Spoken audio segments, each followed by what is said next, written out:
大家好，欢迎收听新一期的5分钟中文。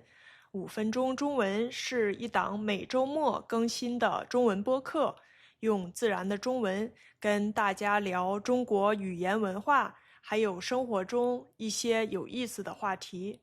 每一期播客的文稿都可以在我的网站上免费获取。我上星期六凌晨回到美国，已经有1个星期了。今天我想跟大家聊聊我在中国的时候一直不太适应，然后很想念美国的地方之一，就是开车。今天这期节目，我想对比一下我在中国和美国居住的小城市在开车方面的差异，和我为什么喜欢在美国开车的原因。今天我会用一种比较日常聊天的语气跟大家聊这个话题，可能会说一些中国人日常的俚语，我也会放在描述栏供大家参考。先上结论，我觉得在美国开车相对比较简单轻松，尤其是在美国的小城市。美国很多城市设计上就是为了开车设计的，很多地方甚至连人行道和自行车道都没有，只有汽车道。虽然偶尔也有摩托车和电动车，但是绝大部分时间都只有汽车。而在中国国内，不管城市大小，大多都是自行车、电动自行车、行人等等，在很近的距离，一起通行。司机需要注意和判断的东西就要多好几倍，总是在这么紧张的情况下开车，很难让人感到轻松。但是话又说回来了，也可能跟我上周跟大家聊到的网购一样，开车紧张也是我水土不服的表现之一吧。习惯了可能就不觉得紧张了。但是实话实说，中国开车，不放松的锅也不能全甩给交通参与者种类复杂。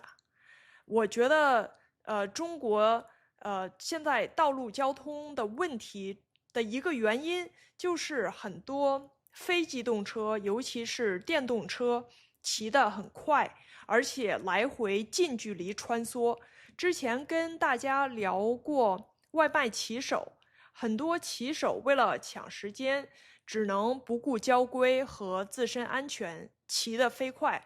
电动自行车本身介于自行车和机动车之间，其实速度蛮快的。在中国开车要注意电动车，不然很容易反应不过来撞上。还有一个问题就是开车人的素质本身，中国还是有不少司机很喜欢抢挤，因为很多时候在中国，你要是不挤不强插，你可能一辈子都过不去。你可能好心让一辆车，后面会有更多的车插进来，最后大家只能互不相让。那你怎么放松？要是时刻都要防止被别的车插进来，或者你自己要去争抢，我觉得就很难有放松的心情。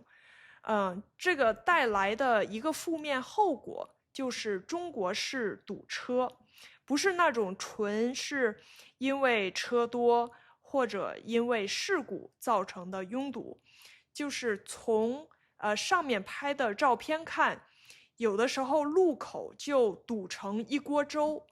那究其原因，我觉得就是因为大家都想从旁边绕过去，从侧面插过去，并不沿车道行驶，结果路口就堵得乱七八糟，最后大家谁都别想走。堵车，当然在现代社会不可避免，但是人为堵车可以。如果大家都规规矩矩，不频繁变道，不过分争抢，我觉得驾驶体验会更好。以上当然只是我个人的生活观察和体验，但是很多中国人，包括我的父母，也是有同感的。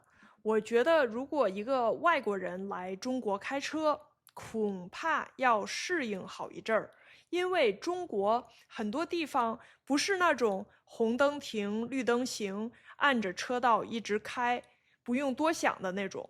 不仅需要注意行人、电动车和其他道路参与者，还要注意机动车上有的不守规矩、没有公德心的司机。不习惯的话，真的是要身心俱疲，毫无乐趣可言了。那关于我为什么在中国想念在美国开车，就跟大家聊到这里。